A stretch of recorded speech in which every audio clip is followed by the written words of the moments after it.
You don't need cable. Hop on YouTube, welcome to the hood table, where we chop up local and global events vocally. You don't really gonna miss out on these conversations. Just joke a little, laugh a little, get that wine in your system, fill your glass a little, expose current events, talk trash a little. You never know, these opinions might clash a little. They addicted to the content, got them binge watching. You don't like it, then you want invited. Bet your friends watching in the house and your job parking lot before you clocking. They don't wanna miss a second of this HD content. Everybody think they got something to say, so it's an open invitation, bring it to the table. But if you come whack, just know we ain't buying in. We gon' probably turn your back and tell you sorry, try again.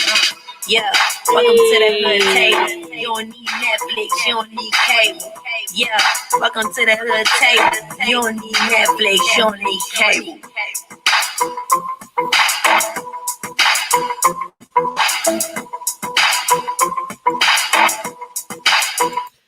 Hey, what's up, everybody? Come on in, come on in. Make sure you hit that like button, hit the share button, hit the subscribe button. If you are not already subscribed to the channel, let me go through some of the people in the chat, say my hellos real quick. And Lavern is going to be here in a second.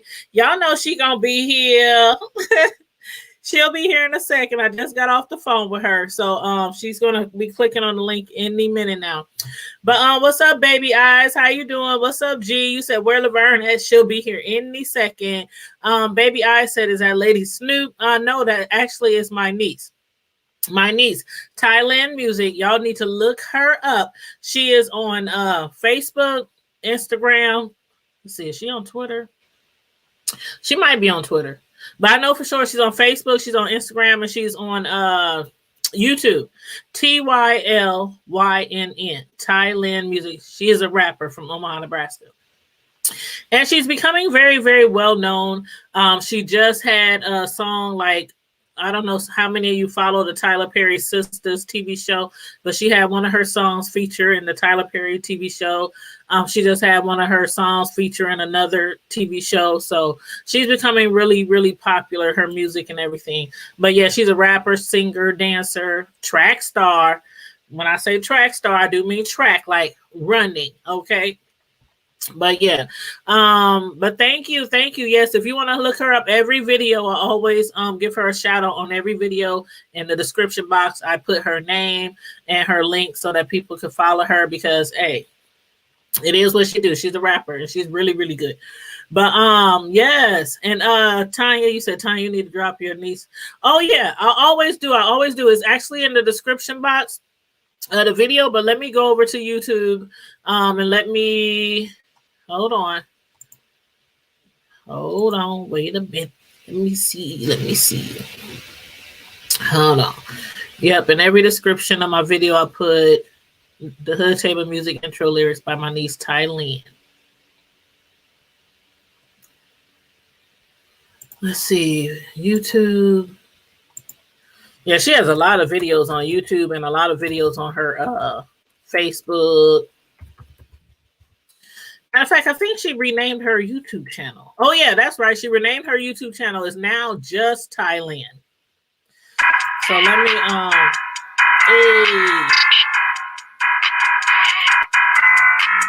Paving this shit, crank. Yeah, her stuff beats. Okay, here's her link right here. And y'all might as well go ahead and subscribe to her channel. She's at 767 people. She needs to get up to 1,000 so she can get started getting monetized on YouTube. So yes, definitely. Okay, I'm dropping her link in the chat right now. This is to her YouTube channel. So I just dropped. Oh yeah, Carrie Ray, you already subscribed. All right, cool beans. Yes, G, Thailand Music. That's my niece. She made that intro song for us a couple of years ago. Well, maybe like a year and a half ago. But yeah, that's my niece. But yeah, hold on. I think she just she says she's trying to log in. I might have to help her out. Let me see. Lavern. She's trying to log in right now. So let me send her the link again. I'm gonna text it to her. Thank you, baby eyes. She always appreciates it when I be shouting her out on my YouTube channel. She be like, "Thanks, Auntie." Um, let's see. Okay, let me go to YouTube, and I'm going to. Oh, come on, Lavern, come on. I'm gonna send a link to her text message. Maybe she can log in easier there.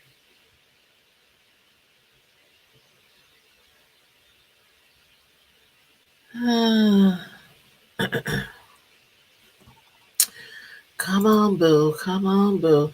You said she needs to start working on that book. I wanna buy it. Oh yeah, she needs to. Hey, what's up, bro? How you doing? Hey, anybody, if you want to jump on the link, I did drop the link earlier. It's an open panel discussion tonight. We're gonna be discussing several different topics.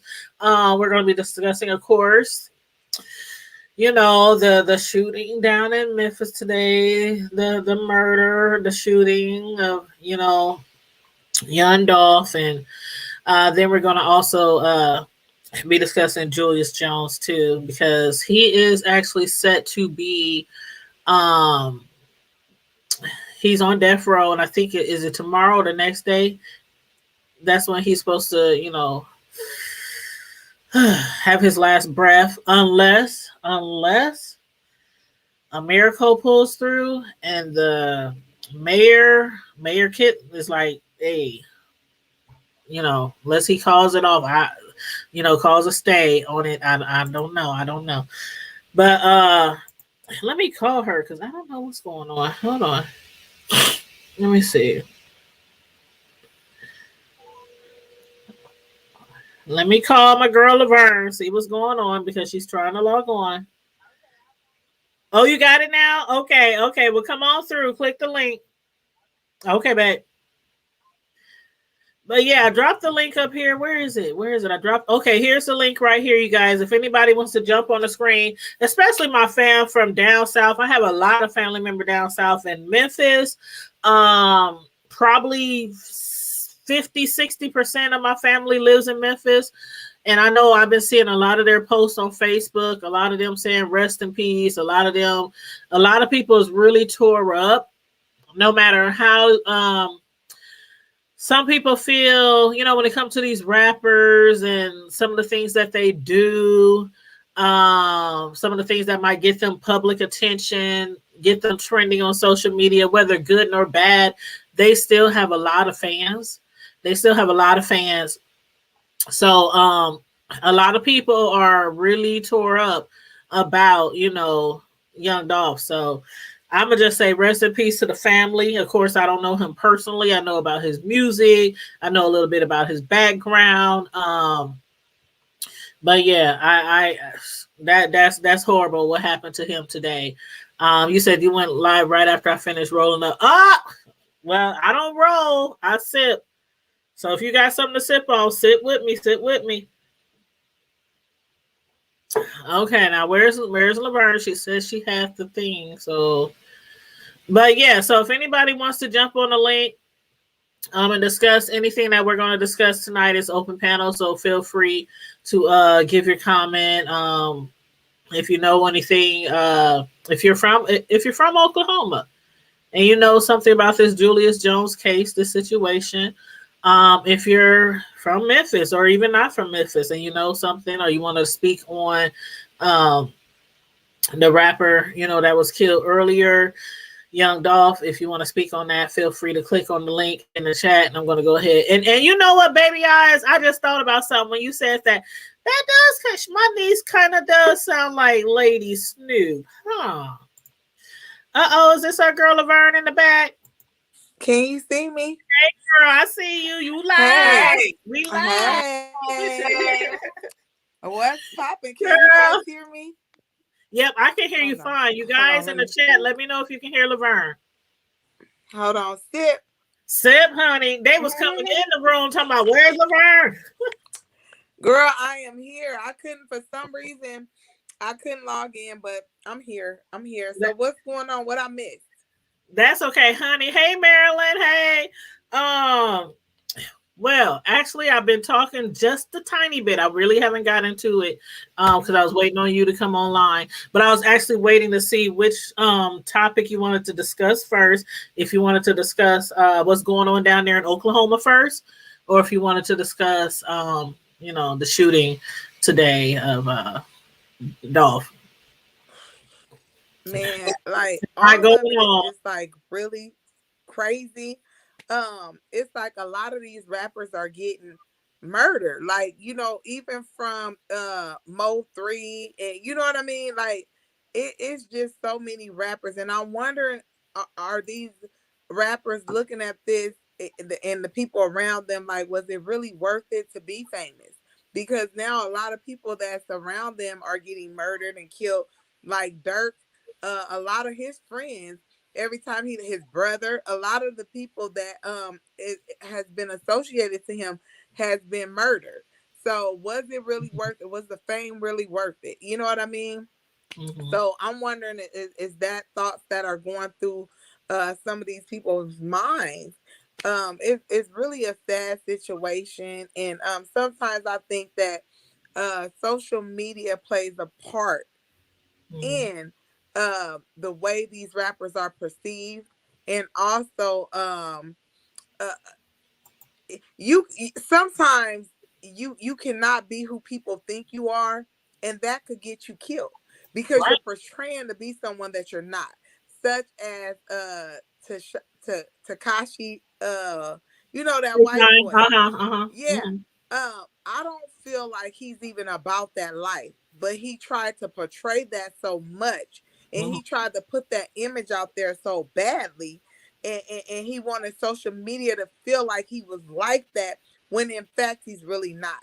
So okay, so Right. when the going got rough and things got on his ass and the fire got up under his ass, he ended up snitching. He ended up doing a lot of different things, that a real person that was about that life probably wouldn't have done. You know what I Right. mean? So so Mm-hmm. so he was portraying an image, and it caught up with him, and it could have potentially cost him his life.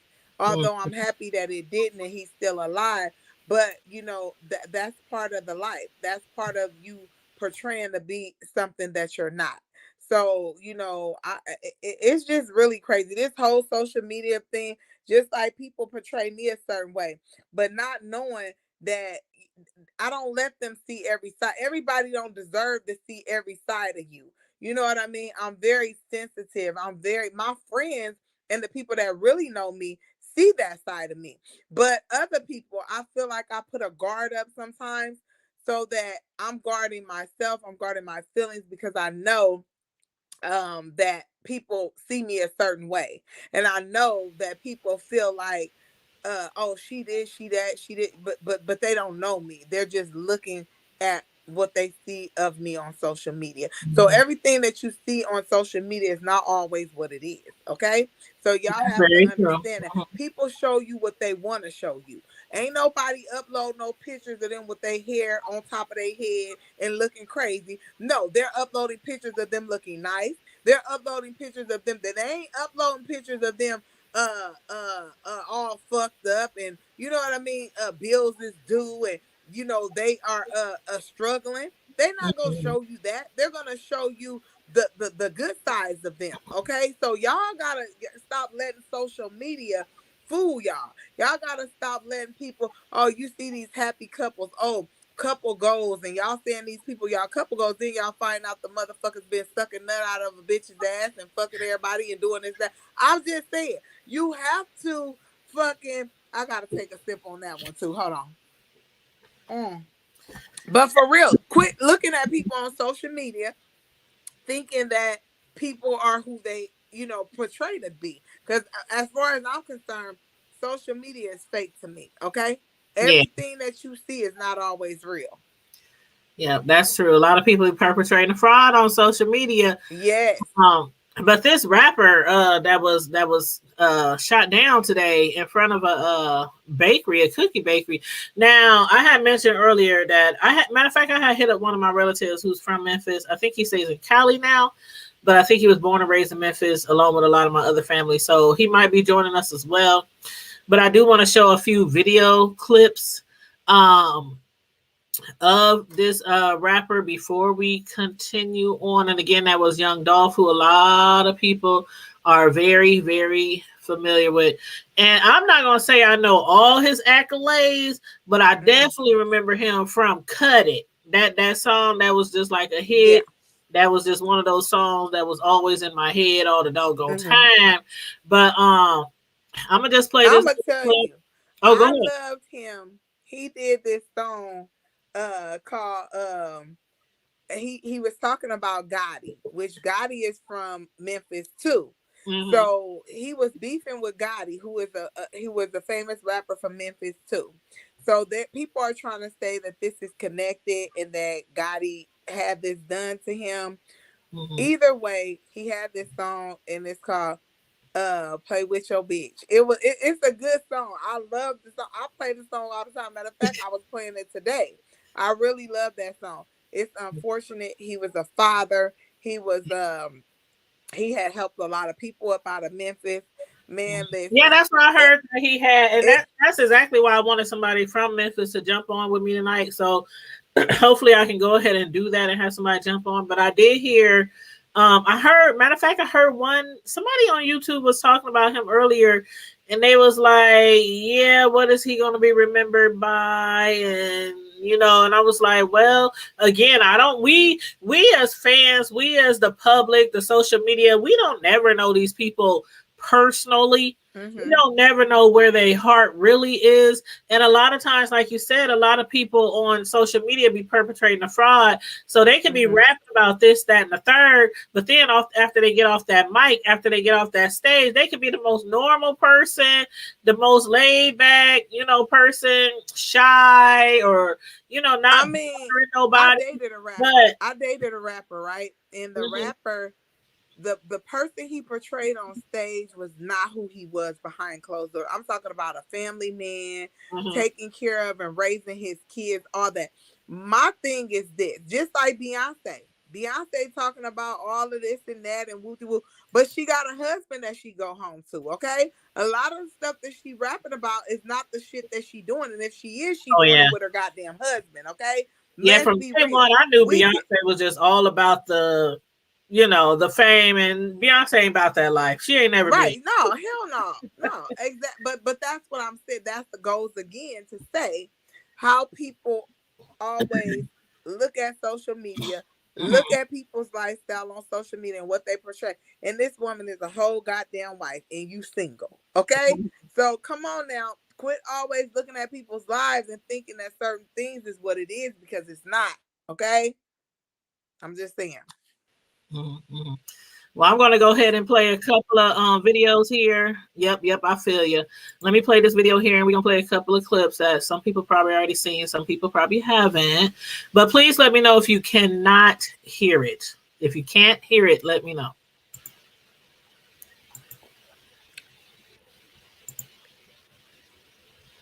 Again. Say you came to get some wood. All I came to get some Makita cook. Get the side. Come back around there. What you got? Chocolate chip. Don't hot. Straight out the oven. Just for you. Appreciate you, baby. Be safe. Say you came to get some wood. All I came to get some Makita cook. Get the side. Come back around there. What you got? Chocolate chip. Don't hot. Straight out the oven. Just for you. Appreciate you, baby. Be safe. He literally, okay, I just showed you that video. Then I'm going to show you the video that they did when they talked to the owners of the restaurant right after at the bakery. But he literally had just bought some cookies from a restaurant. He had even went on social media, said as soon as he stepped down, he's going to stop at this restaurant, grab some cookies. I feel it, honestly, I feel like it was a setup.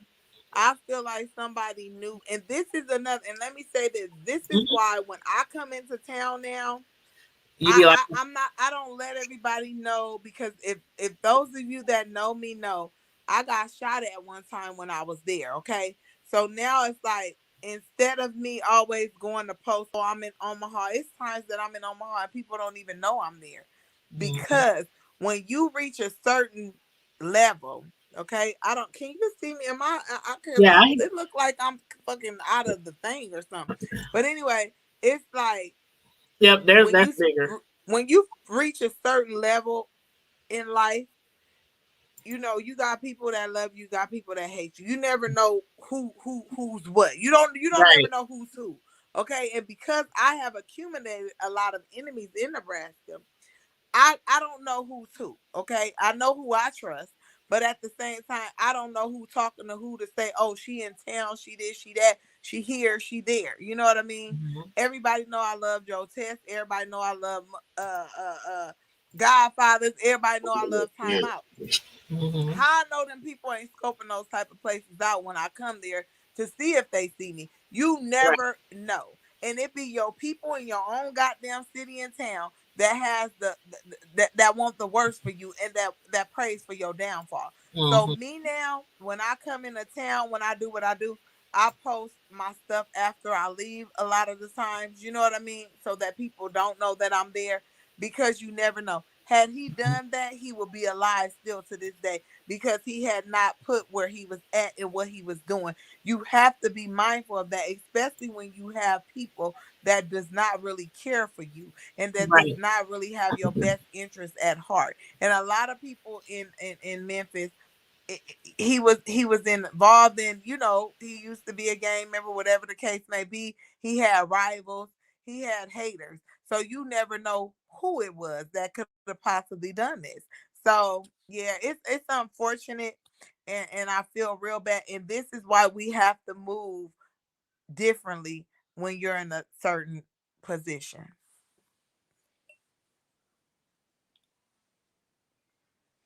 Sorry, I'm just looking for this video here, but excuse me. You know what you were saying? I'm gonna just read a few comments. I don't know if you can see the comments in the chat. Mm-mm. But I don't be looking at no damn comments.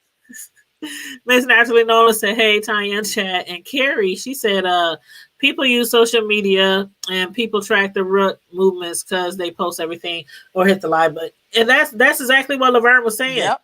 You have to be mindful, and sometimes you have to move in silence. You really do. Yes. A lot of these celebrities, if they ain't get killed, they get their houses broke into. Yep. Jewelry stolen, robbed. All of that. Yeah. And when you out here flossing and people think that you have this and that, and that's another thing. You don't know if motherfuckers is wearing fake jewelry. If they weren't, you don't know. That's what I'm saying. People kill me. You know what I mean? Thinking that they know what people got and what people doing and all that. Man, you listen, that shit could be cubic zirconias. You know what I mean? And you thinking a motherfucker got these big buku diamonds. Listen, it could be cubic zirconias, and you sitting up here risking your life and risking your freedom and all that to try to go rob a person, take money from a person. Mm-hmm. And when you a female, it's even worse. It's even worse when you a female. Mm-hmm. It's even worse because, it's just worse when you're a female. Yeah, it really is. It really is. And let me put up our disclaimer real quick, and then I'm going to play this video for you guys. And this is after it happened. The owners of the restaurant, they wanted to speak out, regarding the situation. But because keep in mind, they were just happy and excited that he came to their, I don't want to call it a restaurant, but it kind of is a restaurant, but a cookie establishment. And then like right after he left, then they got to do a news story on his death. So I'm sure they were like really, really like shocked and just confused about the whole situation. But here's the video right here, you guys. We just basically, thank you. Basically, we just got a phone call from my dad. He was in the store. He's one of the owners. And he just told us that somebody was shot. We didn't know who it was at first. We was just like, okay. I thought it was, one of the employees. So we was kind of distraught at the time. But, we heard my cousin in the background. He was just basically like, man, he gone. Somebody shot him. He gone. And I'm like, who gone? We just trying to figure out what was going on. And then you can hear my dad, he was just like, stay with me, Dolph. Just stay with me, brother. He kept saying it. So that's when we was like, okay, it was Dolph. So it was kind of, it was real fast. He said it was my dad was just like, it was real fast. It was a real quick situation. So we real hurt by it. He was a real, good dude. He came to the store all the time. When he was in Memphis, McHughes was one of his stops. So it's really tearing us down a little bit. We pray for the family. It's a senseless tragedy. We just really want them to know that we back in 100%, and we just really want. We really just wish this would just stop. This is just too much for us. So it's affecting our family now because we do consider Dolph. Anytime you walk into there, walk into Makeda's, you consider family. When Dolph came here, he was considered family. He called my mom every time she came in. I mean, it's hurting us a little bit. So we just. Were you so your dad? You were on the phone with your dad when it happened? I was on. It wasn't when it happened. It was right after. He called us like directly after the shots were fired and Dolph was hit. And you can hear him saying, "Dolph, stay with me." Yeah, we heard him say that, and he was just, man, it's a lot. Everyone's talking about how much he loved Makeda. He did a lot. He was I got a video with him. He was telling us, what I'm saying, every time I come here, I can't leave without getting some chocolate chip and like fresh out the oven. This it. So chocolate chip and ice cream was his favorite. So wow. We gon' Was it inside of your store or right outside? Well, from what I was hearing, it was inside the store. So, it's yeah. So we just been standing here just hoping that, because my mom wanna, see what's going on. She just, we just want people to know that we hurting for them. We hurting about this. We hurt. So we just want everybody to know. We want the family to know. We love Dolph. He was a part of our family. We really appreciate him coming in, in the store, supporting us anytime he can. So whatever the family need, what I'm saying, we just want them to know we here. Damn.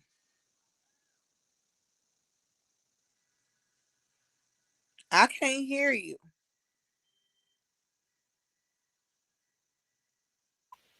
I had put it on mute so I wouldn't get no feedback on the video. But that is just crazy. He was killed inside because a lot of people thought he was killed outside, but they say he was killed inside. And her own father was like the last person that he spoke to. You know how awful it is to like know that somebody died alone. Like her father was there with him, telling him to hold on, stay with him. I'm sure his family appreciates that, his loved one appreciates that somebody was actually there. But somebody got to know something. And I know, I would hope that they had like security cameras. Yeah. All around. I'm sure they did. But again, this was something that was orchestrated. This was something that was already planned. This was something that they knew what they was doing. Okay. So I really hope that just like with Mo 3, they ended up finding out who did that to him. I really hope that they find out who was behind this, which everybody is saying, I hate to say it, but Gotti was behind all of this. And so they are from the same, state. They are, they was beefing, all of this. So this rap beef stuff gotta stop too. You know what I mean? When you get to a certain level and you are $1 million, multi-million-dollar status, all that beef and shit shouldn't even be applying. You should be sending the elevator down to pick somebody else up. You know what I mean? And that's not usually the case. It's usually rivalries and all that type of stuff. So I pray for him. I pray for the family. I pray for all that. It's really, really, really, really crazy. But I want to get on before I get too, drinking too damn much. I want to get on what's going on here in Oklahoma City. Yes, and if anybody wants to jump on, it's an open panel. So it's Lavern and I. A lot of y'all know our girl Lavern. So if y'all want to jump up on the screen to discuss any of these topics that we're discussing, whether it's the Dolph, excuse me, or the other subject that we're going to be speaking of, which is Julius Jones. Now, Julius Jones, a lot of y'all might be pretty familiar with him. He was charged with a murder 20 something years ago. And he has always claimed to be innocent. Basically, it was like a carjacking and a killing of a businessman named Paul Howell. A white businessman. Yep, a white businessman by the name of Paul Howell. And over nearly 20 years while he's been in custody, he has always maintained his innocence. He has basically been locked up since about the age of 19 years old. So he was put on death row. And how long have they been trying to get him off this time recently? Because I know they've always been trying to get him released, but this time just recently. Lavern, I know that you've been like attending some of the court sessions and some of the protests, and because you're down there. Yes. So let me know what is kind of like down there, the atmosphere. I know you've been around the family. You done seen a lot of stuff going on in the courtroom. So let me know what the atmosphere is down there and what's going on. Oh my God, the atmosphere right now in Oklahoma City is really crazy. You have not just white people and it's white and black people that have come together for this. I never thought, I thought, it's a lot of prejudice down here. Like I did not know what to especially expect. In Oklahoma. Yeah. Right. Because it was when I moved to Oklahoma, I moved here because I thought I would be able to have a different life, a new start on life. And to see them trying to take life, it makes me look at Oklahoma in a different light now. You know what I mean? My life here has been great. It has been peaceful. It has been wonderful. But to see what's going on right now, it's crazy. Like right now, they put barricades around the governor's mansion. Okay. They put barricades around the governor's mansion last night. Is they trying to get to the governor? Because the governor is the one that has the final say. Yeah, Governor Stitt, right? Or Stitt. Yeah. So Governor Stitt has the last say. Okay. The clemency board, the parole board, everybody has said, you know what, let him go. Okay, let him go. Give him life with the possibility of parole. Which, if they do that, he would be able to go like soon as he made that decision. He would be able to go tomorrow if they said that. Tomorrow at 4:00, this man is scheduled to be executed. I went down there again today to see the mother, to see the family, to see the friends that's there and that's been there supporting him for all of these years. The kids a lot of kids walked out of school today. And I heard that a lot of people walked out of schools. Like there's kids protesting. There's celebrities, Kardashians. I mean, there's a lot of people who are Russell Westbrook. Yeah, TV Jakes. It's a lot of people protesting. 7 million people have signed a petition to have this man exonerated. Let him go. You know, that free Julius. This is what's going on down here. And for me to see this firsthand and up close and personal has really been, traumatic for me. Like, people look at me and they say, oh, she did this, she did that. She slept with somebody's husband.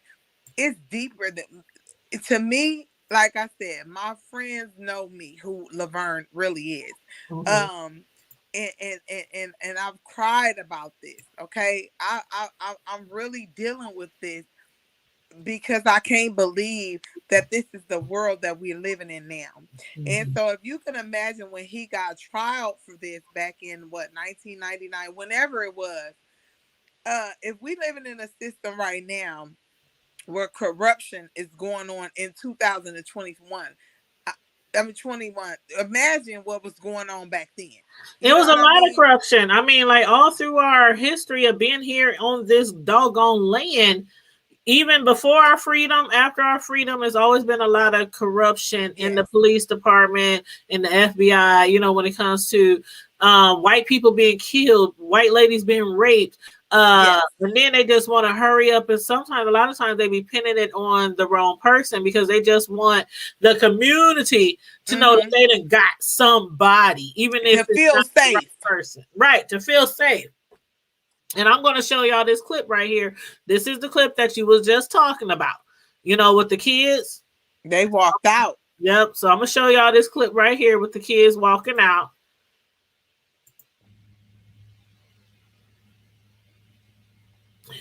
And I think it's a quiet clip, so you're not going to hear anything, but you see these kids are walking out and they're covering it on the news. And guess what? I'm proud of those kids because stand up for what you believe in. Okay. Yep.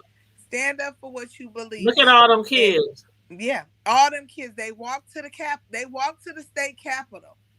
And even when I went to the state capitol today and I was there, those kids were singing, they were crying, they were hugging one another. Like, this is something that I've never, ever witnessed in my life. So for me to see it firsthand and not just on television was really kind of, it was emotional. It was devastating. It was, do you guys realize that tomorrow at 4:00 p.m. he's scheduled to be executed? He's already told them his last meal, what he wants to eat. They already have his toe tag ready, his body bag. They are getting the medications ready to administer into him. This is crazy to me. I cannot believe that we are living in a world where execution. Now, my thing is this. Whether a person did it or not, what makes you any better that you're killing? So you're doing the exact same thing that you're accusing this person of doing. So what makes you any better? Especially if you don't have any hard evidence. Like, ever since day one up until now, it has been questionable. The jury, the case, the sentence, there has been doubts all along. So that's the thing with this. Like, if there's hardcore evidence, right? Somebody killing, somebody rape somebody, right? Whatever type of crime it is, if there's hardcore, foolproof evidence, how can you argue with one thing? That's one thing, but it has always been doubt when it comes to Julius Jones. Yes. And I want to know. I want to show you this. Child, let me show you this right here. This is just a clip, and just a minute. It's about a minute long. It's only a minute long, and it's basically him, and he's talking. I think this was around November 1st. This was his clemency hearing. Yes, this was his clemency. This is the first time that he's spoken. He never spoke. Okay, he's never spoken about this all these years, but this is, I'm sure I know what clip you're talking about. This would be the clemency hearing where they wanted to hear from him and he finally spoke out. And I don't know, like, if they never wanted him to take the stand, like maybe his lawyer probably didn't want him to take the stand, but the lawyer he had back then, he did an interview yesterday and I was so upset. You know what he said? What happened? Man standing by what he decided to do way back then. He ain't talked to Julius since they put him in the jail, okay? So he said, he believed that Julius was guilty. His own attorney back then, a white man. Oh, wow. I'm not buying none of this shit. I feel like they knew what they were doing. They did not call his mother as a witness, who said that he was at home at the time that murder occurred. He was at home with his family eating dinner. Okay. And that's what they've always said from the very beginning. And then, like, as far as the gun or the weapon that was planted, well, they claim that it was planted at his mother's house. I believe it too, but the boy was over there. The dude that committed the right, he was over there at the house visiting. Right, he probably it there, and it's a possibility that it could have happened that way. Right. Also, the daughter that claimed that she seen the person who murdered her dad. Guess what? You said the boy had cornrows. Julius had a brush cut. Right. It could not have been the same person. Right. And hey, Farrah, hey, what's up, fam? This is my family member jumping on the hey, how are you? Hey, how you doing? I'm all right. How y'all doing? Good. I just want to show this 1 minute clip real quick, and then we'll add for her into the conversation. And for her, we just discussing Dolph, of course. You know, the shooting that happened in Memphis, and then also Julius Jones, who is set to be murdered. I call it murder. I don't murder. When it comes to this particular case, I'm gonna just call it murder. That's what I'm gonna call it. It is what it is. Okay. So let me go ahead and show you guys this clip real quick. And this is the only time, like Lavern said, this was his first time speaking out loud in front of people. So let's play this real quick. See if I can make it a little bit bigger. You know, I would like to address the family in the essence of, I have felt terrible emotion about their loss, and I don't ever want to get lost that we did not, or me and my family do not recognize that they've lost a loved one. I have, lived with that thought every single day and carried the weight of them hating me for something I didn't even do. I know I have broken the laws, but I've never been a violent man. If you really look at my actual record, it is larceny. It doesn't make it, any better that I just stole things, but I've never accosted people. That was not what I was into. But again, I just want to have families to know, man, I do recognize their loss. And I hope at some point they get to heal and to keep cherishing their loved one. And I hope this board gets a chance to really, examine who I am and not the fear that's been talked about me and the hate, because this is not about hate, it's just about the truth. And the truth is, I didn't shoot that man. I didn't kill Mr. Paul Allen. I wasn't involved in any way. I wasn't present. I didn't even know he had been killed until after the fact. I wish I could have made better decisions when I was younger. I wish, but I can't change the past.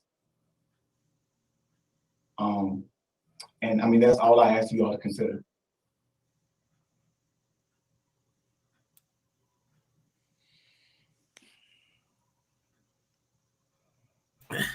Just to think if he really is truly innocent and they kill him tomorrow. Welcome to the chat. Welcome to the panel, Fahara, my fam. Oklahoma is a populous state and doesn't like interference in employer-employee relations. Oh, hold on. From a political standpoint, it's best. I still got my window open here. Alone, so. My bad. Okay, let me close this down. Okay, my bad. Okay, so let's welcome to the panel. We got Fahara, my fam, and then we also have Tone, my bro. Well, he put his name on here, minding my own business. What's up, Fahara? Hey, how y'all doing? I'm doing good. What you got to say on any of these things that's been going on lately? It's a lot going on from border to border right now. But I know I wanted to get your opinion on the rapper Young Dolph, because you from down there in that area, and I was telling the people earlier, like almost 50% at least of my family is from Memphis, Tennessee. So it's a lot of us. It's a lot of us.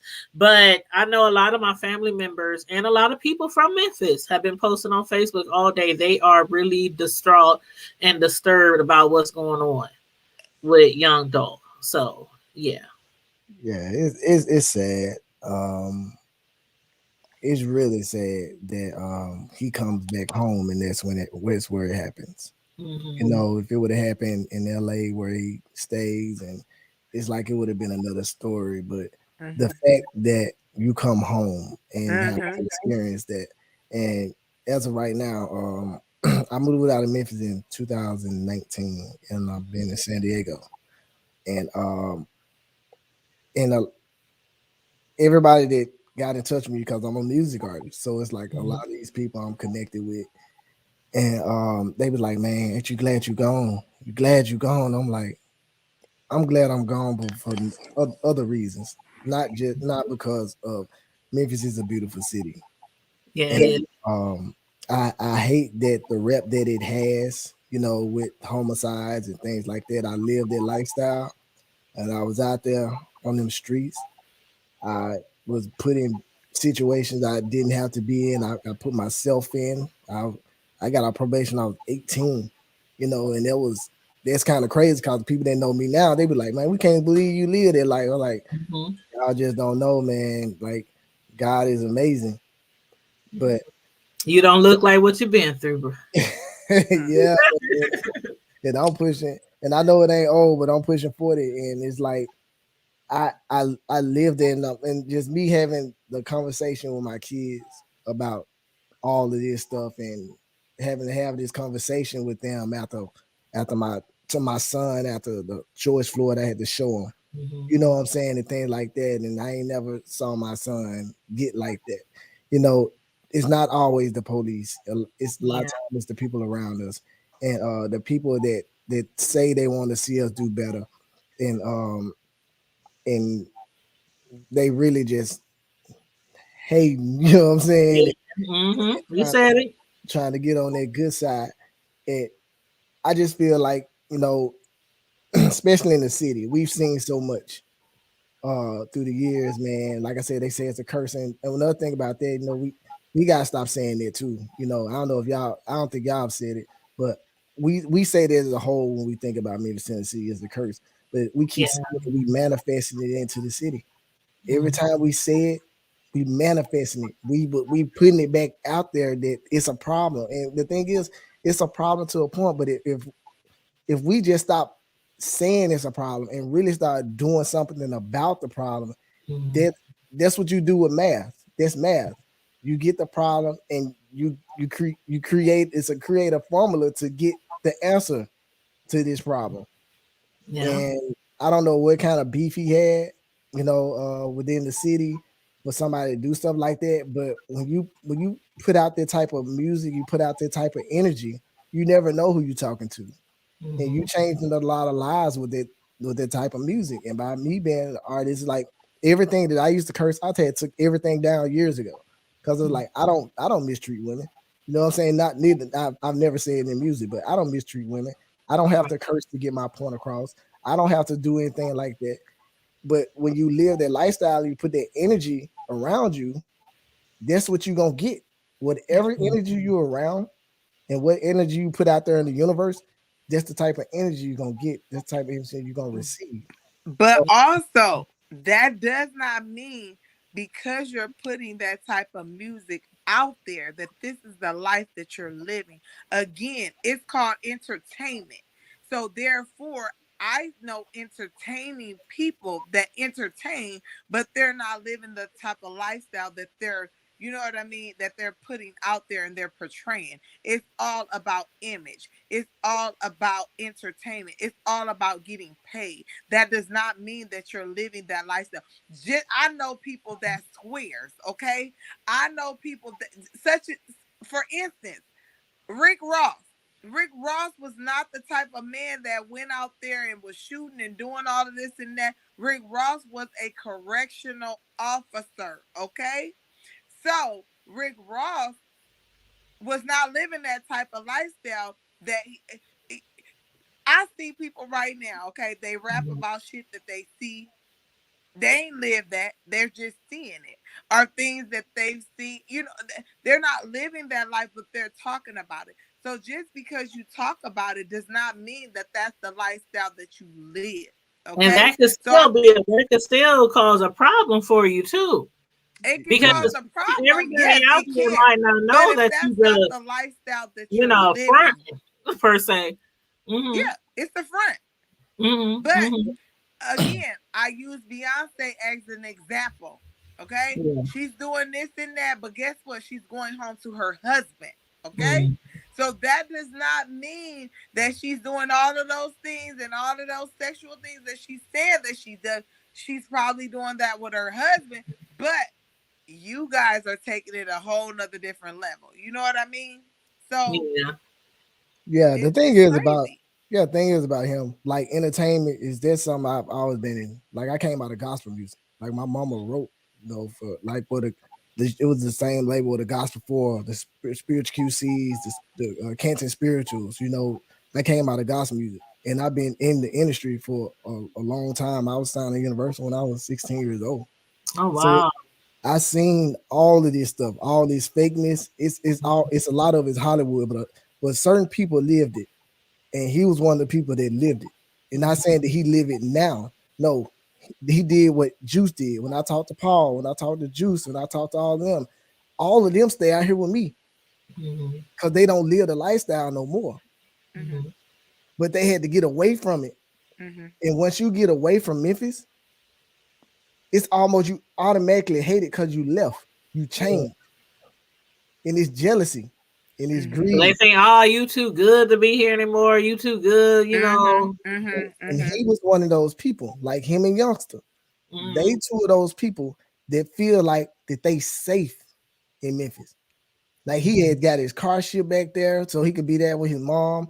Like it was crazy. He was there to get cookies for his mama. You know what I'm saying?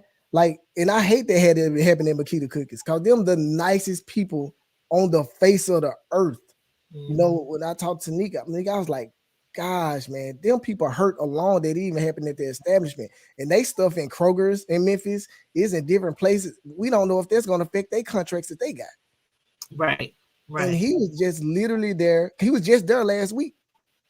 He was there last week and did a video with Tanika, just saying, yo, y'all come to Makita Cookies and get all this stuff. A lot of people saying that video was today. No, that video was last week. Yeah, the one that I just showed earlier, a little while ago. Yeah, that video was last week. But it be your own goddamn people where you from. I hate to say that, but it's the truth. Because you know why? Those people are mad because and I'm just being real, just like them motherfuckers in Nebraska. I'm just being real. You know I ain't gonna bite my damn tongue. Them motherfuckers in Nebraska, they be so mad because you have elevated yourself. You have went where they thought you would never go. You know what I mean? You have exceeded the expectations that they thought that you would never get to. You know what I mean? And so therefore, they are stuck into that city. They are stuck into that state and that mind frame, and they will never get out of it. As though you can certainly understand where, as far as like, no, you weren't like doing the same thing he might have been doing, but you were shot at too before. Your car was shot up before. His car was shot up before. So stuff like that happens when, like you said, when you come from a certain neighborhood, a certain community, and sometimes when you're out there in the streets, you're in the gangs and doing whatever, and then you try to elevate yourself and move out the way. Yes. You try to move out the way. Just it's nothing wrong. It's nothing wrong with moving out the way. Like me personally, you know, I still live in the hood. The hood table. I'm buying a house right now. They like, where you want to stay? In the hood. Like what? They're like, you don't want to move out here. No, I want to stay from this street to that street. That's just me. I'm that hood life. But it's like, it's okay though. If you want to move from the hood, don't let nobody stop you. Don't listen to nobody else. Don't let them. But when you reach you betraying the community or your peoples or whatever. But if you're in that street life, sometimes you gotta go. You gotta take your kids and your mama and your grandma and Uncle Pete and you just gotta go. You just gotta go. Period. But I mean, and again, I don't know him personally, but when they shot at me and my grandkids was in that car, it was like 14 or 15 bullets that riddled that car. The police said they did not believe that nobody got injured. My grandkids, me, nobody. That was nothing but the grace of God. And so therefore, I said now when I come to Nebraska, I have to move differently. So when I used to be on there talking about, yeah, motherfuckers, I'm in town, fuck y'all, who go do something, that was me. Now, shit, when I come into town, because I don't know which one of those motherfuckers has something to do with me getting shot at. So I have to move different. Well, you know, when I know you coming, I don't say nothing to nobody. Oh yeah, I'm like, okay, girl. All right, girl. Man, listen, don't too many people. When I come, I'm in and I'm out. I fly in, I fly out, I drive in, I drive out. I don't even let motherfuckers know no more because she's like you probably might not have heard of her, but she's like a celebrity in our. I am. She might not have gained her celebrity status the way most people do, but regardless, she's an author of how many books? Four books, and got one more on the way. So yes. I might be writing me a book. Listen. Because of her, I need you to get that book out there. I need you to get that book out there because you got it in you. And people are going to want to hear it. People are going to want to see what you're talking about. I'm ready for it. Cousin for her. Man. I'm ready for it. Just look her up. Just look her up. I gotta get ready to go. You ain't got much to do. Just look her up. Listen, I gotta get ready to go, but I thank you for having me on here. You're welcome. Y'all, please support Julius Jones. Tomorrow he's scheduled to be executed at 4 p.m. In the morning, people are supposed to go to McAllister, Oklahoma, which is like 2 hours away. Is where the penitentiary is at, where he's being held at. Are you gonna be down there? Are you gonna be down there? Are you gonna be down there? I think. Listen, I'm gonna tell you something. I said this to myself, Lavern. You have the rest of your life. You can take 2 hours out of your life to go down there and support somebody who they're trying to murder. So I think I'm gonna go down there tomorrow. We're also gonna be at the Capitol as well. So it's a lot of support. But at 4 o'clock tomorrow. They're scheduled to. He's scheduled for execution. So, people right now, listen. Somebody just got arrested at the governor's mansion for going crazy and doing all this. Well, you see him in the chat telling you to be careful. Who, me? They're telling you to be careful in the chat. And listen, I'm gonna tell you. A lot of people have told me because listen, today at the Capitol, let me tell y'all what happened. Some white boys came up in there. You know how they stormed the goddamn DC. Was it the Proud Boys? How they did that shit. The rest of the Proud Boys. I ain't trying to lose my goddamn life, okay? So I'm like, shit, I gotta be careful. So when these white boys came up in there, I seen the people talking to them, saying to look at them. I said, hey, guess what? I gotta go. I gotta go because I don't need no shootouts happening, and I get caught up in no bullshit. Listen. I ain't got time for that. So I went ahead and I did leave. Right. But you got to be careful during this type of shit. You do. Because I ain't trying to lose my because they can get very heated on both sides. Yeah, so, it is. On both sides. Yeah. It's not just I'm going to be keeping you in prayer. If the governor makes the decision, somebody going to be mad. Somebody. Everybody's not going to be happy. Yep. Listen, somebody his gonna family be mad. Gonna be mad if you murder him. The other guy family gonna be mad if you don't murder him. So he can't make both sides happy. Okay. Well, maybe Kanye West, the Kardashians, somebody needs to go in there and do a Hail Mary, throw a Hail. I don't know Kim came here to Oklahoma. I saw that in the news. She was here in Oklahoma, so she feels like listen, Russell Westbrook, Steph Curry. All of these celebrities. And that pastor, that one pastor, what's his name? That pastor with the big mega church. Oh my God, the one with the big mega church. TD Jakes, yeah. He was. Everybody is behind Julius. So if this governor goes and does this, then he just was an evil motherfucker from the begin with. That's just all I could come up with because it ain't no other excuse for it. You know what I mean? So y'all have a good evening. I gotta go. God is good. Y'all, let's pray for Julius and please keep him uplifted in y'all prayers and follow my Snapchat. Follow my Instagram, everything. I am. Y'all make sure y'all check Lavern out. I always make sure I promote my YouTuber friends, the ones on IG, Snapchat. Lavern, sit with Lavern. Check her out on YouTube. And write your book, girl, because I'm ready for it. You might have to help me, y'all. You might have to help me now. I got you. I got you. All right, y'all. Have a good one. All right, love. Talk to you later. Okay, stay safe down there. All right. So that's Lavern. That's our girl Lavern. Mind your own business. You've just been sitting in the cut in the bed. Do you got something you want to contribute to either one of the topics that we've been discussing, either Julius Jones or either the rapper Young Dolph? Besides minding my own damn business. Yeah, besides minding your own damn business.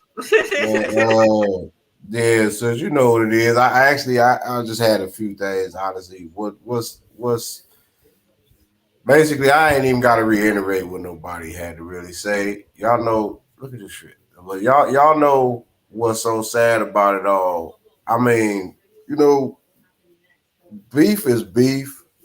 Mm-hmm. I mean, no matter what, no matter where you go. But when you don't like you know, like we know here, really those of us that's really from the streets, know that you have to move, man. You have to, like, even if you're not directly involved, if you've been involved, no matter what level in the streets that you've been involved, you have to really have calculated steps depending on how deep you was involved. Because everybody, there's still cats that's out there moving the same way that you graduated from. Right. Which is grimy, which is, nigga, I'm about my bread. Fuck what you talk about. You just like the next client customer.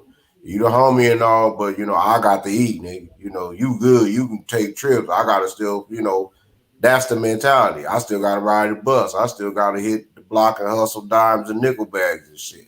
You know, and if you ain't brought them with you, some people feel like, I don't know why, but some people feel like just because they might know you, like you owe them something. Right. That's the mentality, and that you know, this entitlement. We have this entitlement mentality, and it's bad enough that it's an individual thing, but when it becomes a societal type of thing in a neighborhood and just all kind of, it's involved in all aspects of life, that is a major malfunction and problem.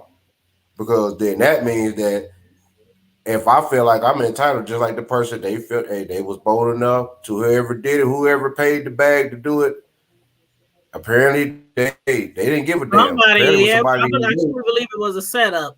I don't know if somebody was paid, but I believe. Who knows? Everything is calculated because, yeah, death comes in threes, but at the same time, when somebody is out to get you, they will study your every move. And they'll catch you at your most vulnerable. And even those from us from that background know that your most vulnerable point, especially for those that know you, is your family.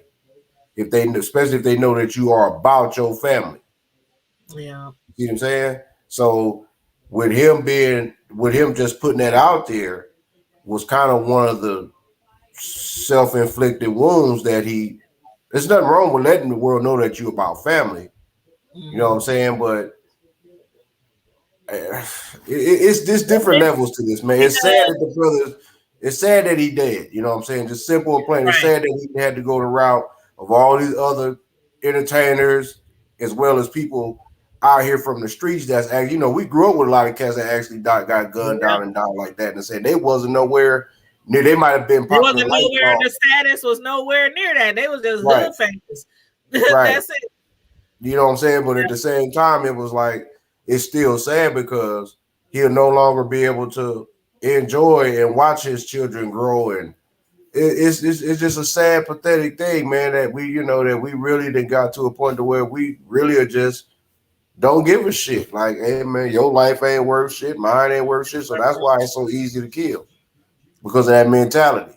When you feel I had saw on Good Morning America, and I want to for her to chime in on this too, because you are in the music industry. You are from Memphis, and you lived there a very long time before you moved to the West Coast. But they talk a lot, and especially because a lot of these stories that we see lately on the news is females, like female celebrities that are on Snapchat, on their Insta. I'm here. You know, they showing off their jewelry. They showing off, you know, stuff like that. A lot of times, and I don't think this might have been that type of situation, but I do believe that we need to start being more discreet with what we are doing when we are doing it. And one thing I saw, this was just on Good Morning America like 2 days ago. And it was like, if you want to post stuff about where you been, what you're doing, what you're buying, do it after it's done. Do it a few days later. If you're going out of town and your house going to be empty, wait till you come back, to say you were out of town or something like this. So, I mean, I know you like in the music industry, but do you have anything, you want to say or recommend or about that? And not just the music industry, but just being popular, being a celebrity in that type of life, having that fame, as far as you want to be social with your people, with your fans, but sometimes you just gotta, hold back. Yeah. What I can say is it's in the realm of the question you asked. I'm gonna start first when you were talking about, like, just be careful about the stuff you put on the internet. That's 100% true. Like, the thing is, over half of the break-ins that happen in people's houses are around the first of the year, because everybody get in on Christmas and they show that they just got the new PlayStation and the new TV and I bought my son this and all that kind of stuff. But then you got to go back to work, and everybody know that this stuff is in your house. Just like if you're traveling, like when I travel, I normally do my videos when I get back. I record them while I'm there, and I normally do them when I get back. But nobody knows why I stay out here. So, but like if I was, and we gonna keep it that way. Yeah, because in Memphis, I just move differently. You know what I'm saying? I don't care how much respect you got and how much love you feel like you got. He just went home and got killed. Yeah. You see what I'm saying? And he has a huge fan base in Memphis, and that story there alone is just it's so sad. But it's crazy. It's normal. It's just happened in Memphis this time. And that's what's really sad, is that it's normal. Yeah, it's normal. And as far as people that want to be a part of the industry and all that kind of stuff, I'm gonna tell y'all now, whatever you see ain't real. It's not. It's like even the everyday life that we live in today, and we live in to make the next dollar and to do this. What you see ain't what you see. This life is not about the money. It's not about the glitz. It's not about the fame. But the thing is, we programmed to think that. They programmed us to think that we need this car, that we need this house, that we got to dress this certain way. Like, I seen Professor Griff on a VHS tape, probably like in '97. And he said, and if you don't know who Professor Griff is, that's the founder of Public Enemy, music group, Chuck D and Flavor Flav. He said that at that time, this like 97, 98, he said by the year 2010, boys would dress like girls and they would have hairstyles like Mr. T. Oh. Right. Now. And if he ain't lied, the whole 2010 skinny jeans came out and all the dudes wearing mohawks. You know what I'm saying? Because all of this stuff is playing within the program. Like the TV that we watching every day, the things that we were doing right now, this stuff is programmed. That's why they call it a television program. It's to program you to distract you from what's really real. And over half the stuff that we are doing right now means nothing. It has nothing to do with God. It has nothing to do with your afterlife. It has nothing to do with Creator, period. It's a distraction to keep you looking at this thing, doing this thing every day, go to school, graduate, go to college, graduate, get a job, get a wife, have a baby. That's the program. And if you don't go in that order of the program, you're going to do it the hard way. The entrepreneurship, you're going to do it the hard way because it's not a part of the program. No, they're having the baby young is a part of the program. That's what's keeping our youth like they are, the males and the females. That's what all this stuff is. It's all a part of the program. Now, you can choose to be a part of the program, or you can choose not to be a part of the program. But if you choose not to be a part of the program, you're not going to have the same routes that everybody else have. You're going to have to create an own route for yourself. And that route, if you do it yourself, is even harder. That's why you need God. You need to create it, because all of this stuff is the distraction. If you're like your favorite artist, like prime example, Usher Confessions 1 and 2. He's been saying ever since the song came out. JD wrote this song about him and his relationship that he had with a woman. It has nothing to do with me. JD is a producer. I sing the songs. And now the Brat just said it on the morning show with she on the morning show with Ricky Smiley. And now we didn't went viral. That wasn't true. No, like the whole Beyonce thing. Like the whole Beyonce album she had, the Lemonade album, that was a story about her mom and her daddy. Yeah. But they seen how they took it, and Jay-Z was like, and that's what Lavern was basically just saying. Like, she even used Beyonce as an example. Most of the time they singing and writing, they ain't talking about they self. No, but Jay-Z, them seeing it after she put that first single, he's like, we can do something with this. Right, a $1 billion couple. Because he said, you know what, all this stuff away, I'll take the hit. You know what I'm saying? People think I cheated. I'll take the hit. I'll go along with it. If he cheated so bad and did all stuff, why he on the album? Why he on the videos? Right. He's on the album and in the video. They didn't stop or put a pause on anything in their relationship. No. When all those allegations were swirling around social media, they didn't stop. They didn't. It just. They might have not said much in the media, but you didn't hear about him moving out, them separating, divorce papers, nothing like that. They at home counting money. And laughing at us and sipping on their champagne and their wine, their good liquor. Yeah, hey. They got richer. Yeah, they just got what richer. They say. Oh, you know what they say about all publicity, it might be bad, but it's still good. Yes. I mean, anything to get you out there. Yep. It's positive information. Just like if somebody dissed me and they put me out there and say I did this, I said that, guess what's gonna happen? My Instagram gonna shoot up. My views gonna shoot up. Everything that negativity shoots up. And it's people that's paid to keep us programmed. You know what I'm saying? Like Beyonce teach you how to be a single lady when she happy as crap with her husband and her kids. Oh my God, I'm telling you, that's exactly what. I don't know how, I can't remember if you, I don't know if you was watching before you jumped in, but that's literally what Lavern said. She was like, y'all listen to Beyonce talking all this stuff, and she's at home with her husband, laid up with her husband, and she's talking about all this on her album, what she's doing, being single and stuff. Like, this woman is a whole married woman. So yeah, you just reiterating what somebody else said. So yeah. But that's being part of the program. Yeah, it's a choice. The bigger plan, yeah. And the thing is, a lot of us don't know that we even a part of the program. Like I done got to the point that I just kind of call everyday program. I call them avatars. Okay, they the extra people on the game. When you playing the game, they're just walking around beside you, going in and out the store and all. That's what they are, because they programmed to feel like I need that shirt, I need those shoes, I need to go here, I have to do this. Those people are programmed, and many are called, a few are chosen. True. And the chosen one, it's hard. It's the transition. Like when God made transition with me, God showed me I had to unlearn everything I was taught.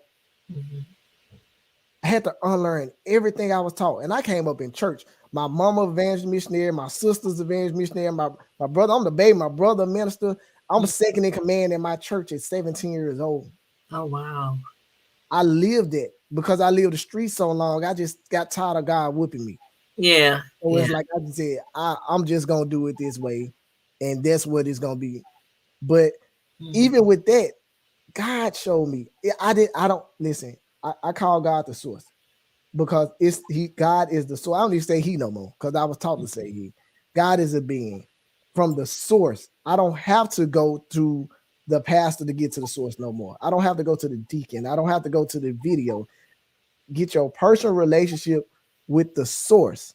And once you get in tune with the source, everything in your life is going to change. So for him to be shot today and killed today, everything happens for a reason. Everything. It was meant to happen on this time. It was meant to happen on this date. It was meant to happen for how it happened. Why? We don't know. And it was meant to happen right inside of that cookie store. And it sounds sad, but I don't even believe in right or wrong no more. I just believe in positive and negative. You know what I'm saying? It was a negative act, but it may have a positive reaction. Look what George Floyd did. Somebody actually caught it on tape. They actually got it. And the world has changed ever since then. And I think it's moving forward instead of just being in one place.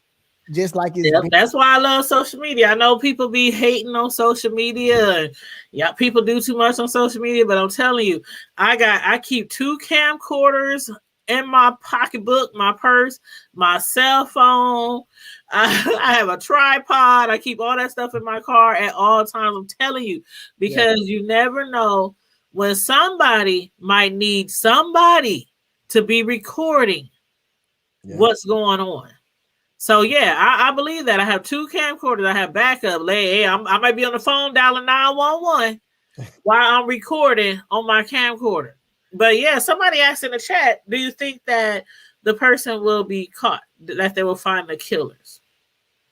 I honestly think that it's so early. The thing is, we don't know if it was a setup. We don't know if it was beef yet.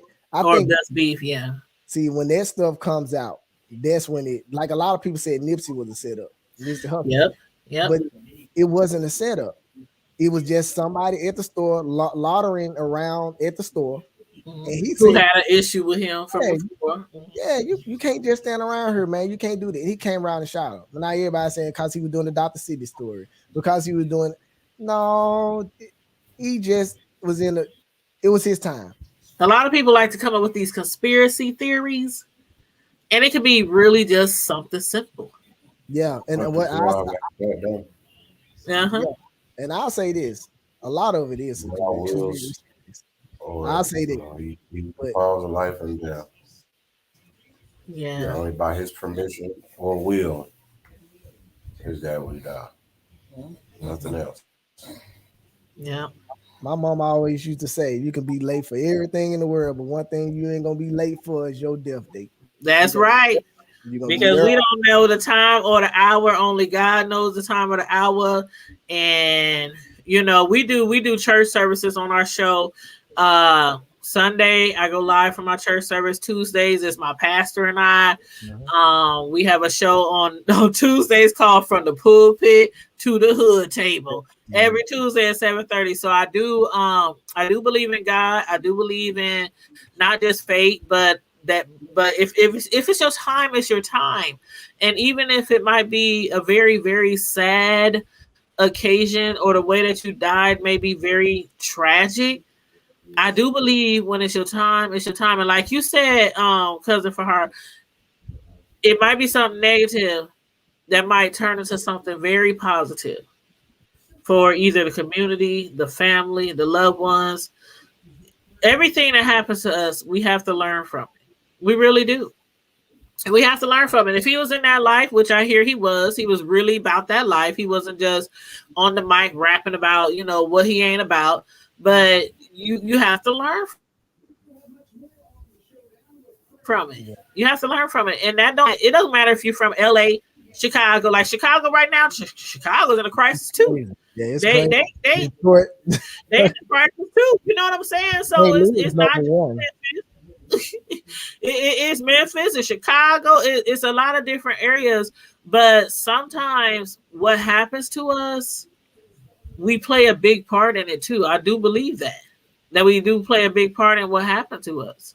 So, because the thing is, like, say for instance, I had the same type of fame that he had, but my lyrics was different. I'll probably have a different outlook of when I go back to Memphis, other than when he go back to Memphis. Right? You see what I'm saying? Like the things that we say out of our mouths we speak it into existence. Into existence. So a lot of stuff that we go through ain't the devil all the time. It's stuff that we manifested. Exactly. We manifest, and that's one of the hardest things in the world that I had to figure out in my journey is everything that I did in my life led me to where I am right now at this time, at this date, based off of decisions I made. And that was one of the biggest hurts of my life because I was at a really negative place at the time when I got that upload from the creator. And I'm like, I did this. I was taught that it was the devil doing it. I was doing this the whole time. And that's one of the hardest things I had to battle, is to know that I was right there in this situation that I was in, based off all the decisions I made in my life that led me to the place that I am today. Yeah. And it's I'm glad you mentioned that, because we was just talking about that the other day on one of our shows about being accountable. A lot of people be going through things throughout their life, and they always want to say it's because of this, because of them, because of him, because of mom, because of dad, because of, we get to a certain point of our life where it's really all about accountability. Like, you can't just keep blaming your outcome on someone else or something else. Yeah. And the thing is, when you start recognizing it and being accountable for the things that you've done, the positive and negative, because some positive can turn to a negative. You can do something real nice to somebody and then get robbed. You know what I'm saying? So it's like, that's true. Yeah. So it's like, when you take accountability, it's an uplift of self. Like, you appreciate yourself more. It's like you value your time a little bit more. Like, I can't even waste time doing it, because now I know that this situation happened because I was wasting time. And we got to take consideration. We dying every second. Every second. What are you doing with your time?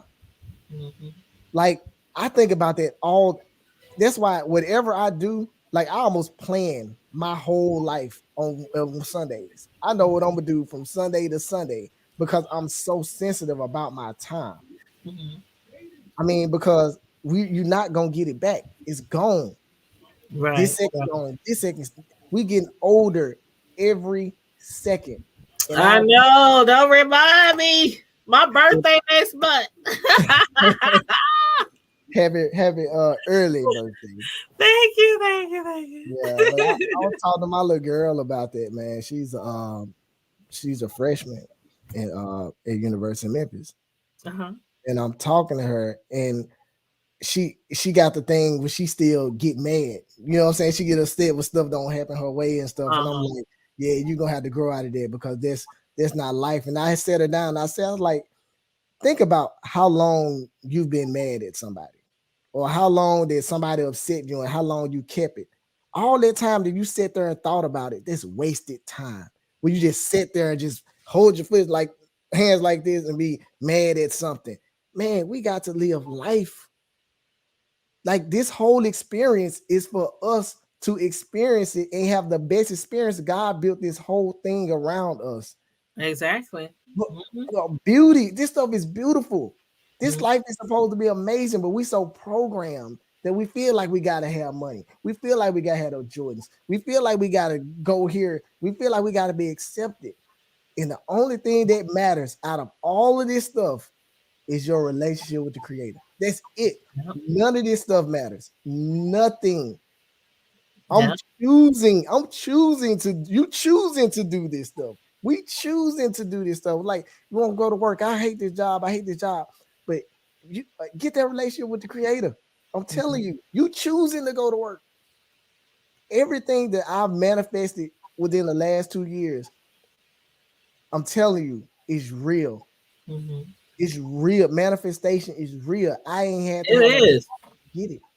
And like you said, we got to start speaking stuff into existence. And a lot of times, I know these people that we look up to, or that we are fans of. Some of these entertainers, they're rappers.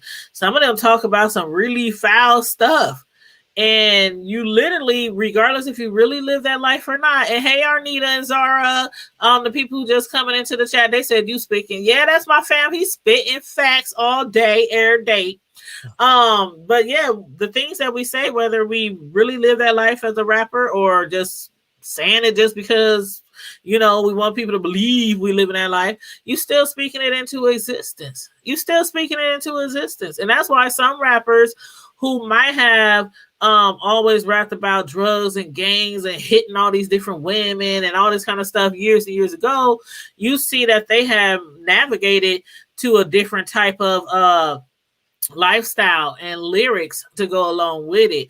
Not saying that, oh, I'm a softie now, or woo, woo, woo, but sometimes you just grow up. Sometimes you just grow up and you have to.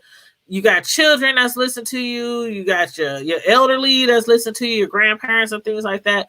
So me personally, I live day to day, you know, because I believe in what's meant to be will be.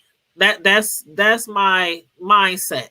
So, like, I know you said you plan like for the whole week. You know what you're gonna do for the whole week. I plan to. I plan to, but you know, it might not be as detailed or concrete. But I do have like an idea. This day we're gonna do this show. This day we're gonna do that show. I'm gonna go to work, whatever. But for the most part, I'm like, hey, whatever's gonna happen. I just try to live every day to the fullest. Yeah. Make sure I tell people I love them. Make sure I try to be a better person each and every day. Show people compassion because we don't never know when I'm a fan for her. You might not know, but I am a custom personal cake decorator, and I can't imagine. Yo, you see my work, okay? But I can't imagine I'm selling cakes or cookies or something like that, and somebody gets shot right in front of me. You don't wake up thinking that stuff is going to happen. So nobody knew this was going to happen. That man probably didn't know that was going to happen. There's a lady on Facebook right now. I don't know if it's his baby mama or something, but they dragging the mess out of her because she's up there. Oh, you said you'd never leave me and my baby. You know, I don't know if that's really his baby mama or not, but they dragging her like for filth. But anyway, you don't never know what's going to happen one day to the next. So I just recommend everybody just live your life to the fullest. If there's something you want to do, college, music, like for her music, if there's something you want to do, rapping, singing, dancing, college, a new job, you dissatisfied with your boss, you don't like your neighborhood, get on that stuff and start working on it and do a little bit every day, each and every week to get to where you want to be. Because life is too short, y'all. And we see these people, oh my God, when Kobe died, Kobe wasn't no rapper. He wasn't out there beefing in those streets, you know, running up on people and things like that. We don't never know when our time is coming. We don't know. Yeah, that's true. Because the thing is, whatever in your life that you don't like and you don't want, and especially when stuff happen consistently, when stuff happen over and over again, you really got to look at that. Like when his car was shot up at like over 100 times, that was one incident. When he was robbed, that man had been through a lot of stuff. He done been through a lot of stuff. And the thing is, change make change. So if you don't change, don't expect anything to change. It's going to stay where it is. And in that situation, he stayed where it was. You know, because it was putting food on the table, it was making money, and he wasn't really out there in the streets no more, but he know the streets. But the thing is, he felt like, I'm for to run up here and get these cookies for my mom. That's it. But it was just his time. And well, I'm gonna say if I ever get famous, which I know I ain't, but I'm just saying, if you that famous, and if you know you got enemies, you better have a whole squad. You better have security guards. You gotta have bodyguards. You gotta have it. You think that you can just walk into a normal store, a normal family store, family chain, mom and pop cookie shop, and you thinking, I did this last week, I did it last month, I'm from here, this my hood. But even if you're coming home to your hood, you should still have like some kind of safety. You should still be prepared. Yeah, but that's the thing. Like certain stuff, I just believe you can't prepare for. That's true, because again, if it's your time, yeah, like certain stuff, I just think you can. Certain stuff you can, but certain stuff you just got to go through it. But we would have had a shootout. That's all I gotta say. It would have been a wild Memphis. Yeah. I'm like, hold up, they shooting. Pew, pew, pew. It was about to be.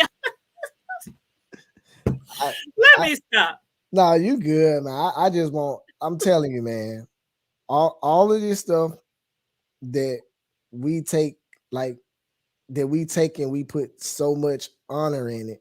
Like, I had to learn that we aren't supposed to love things. When I figured that out, I'm telling you, it blew my mind. Like my brother Maurice Mama, he told me, he's like, things are things. They come and go. They can't go with you. You love beings. You love souls. You love life. And we say, we love this car. We love this house. And we love this TV. No, I appreciate all of those things. I appreciate not having to walk down the street or ride the bike anywhere. I got a car. I appreciate I don't have to step bus on a hot day. I appreciate those things, but I don't love those things. I love you. Right. I love the living that God put for us to live. Like all this other stuff was created. God created you. God created the trees. God created the animals. God created all of these things. Mm-hmm. So when we get out of the loving things and all that kind of stuff, that's when you get to that point where you just appreciate everything. And I believe like things will really start going your way. But because all of the rest of this stuff that's going on is distractions. That's is all it is. It is. And somebody said in the chat, AMC said, I'm gonna read their comment first. They said, put them guns down and get money so we can build our people up. Amen, amen. And JPTV, believe it or not, said, how about not going back to where you came from? When we make it, should we go back where we come from or just be done? We was talking about that a little bit. What do y'all think about that, Tone and for her? About if you make it, just keep going. Oh man, you know, it's just the keep going part mean that, you know, don't stop and don't, you know, where you don't stop elevating. That's what that is to me. You know, just keep elevating. The more you elevate, you know, you got to think, you know, the more we all got the same amount of 23 hours, 49 minutes, 50, you know, 50, I'll get it together. But anyway, we all got the same 24 hours in a day. And there's just no, I mean, when you're elevating, you won't have time to keep indulging in the things that got you caught up in the first place because you're too busy actually dealing, you know, you're handling business like you know, you got a network because you already know when you're in that industry, number one thing is you got a network. So you're constantly moving.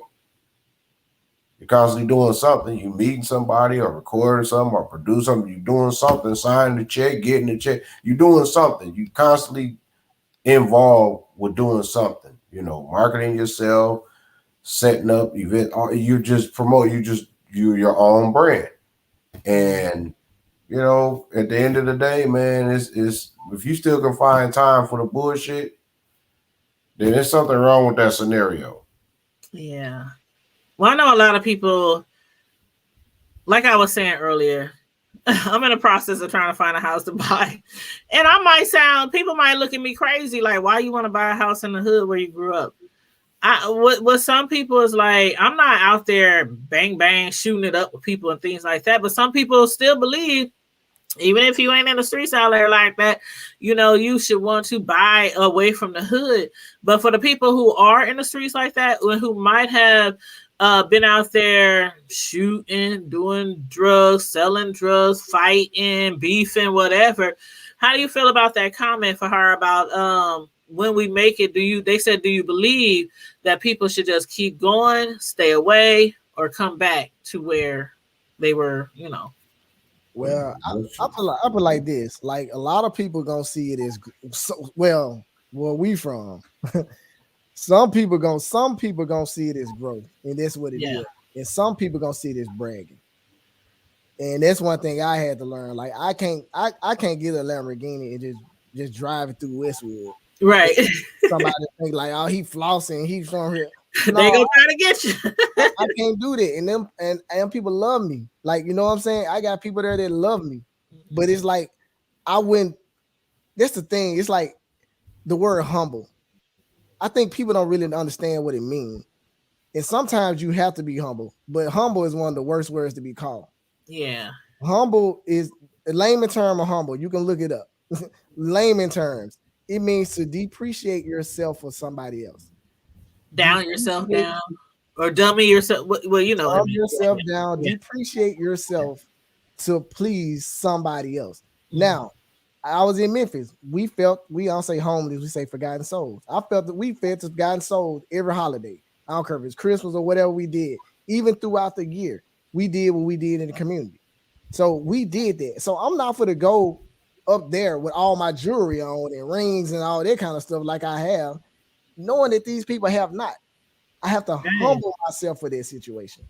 You see what I'm saying? And I think that's where the problem comes from. It's like we humble ourselves at the wrong times a lot of times. You know what I'm saying? We humble ourselves at times where we really need to be who we are.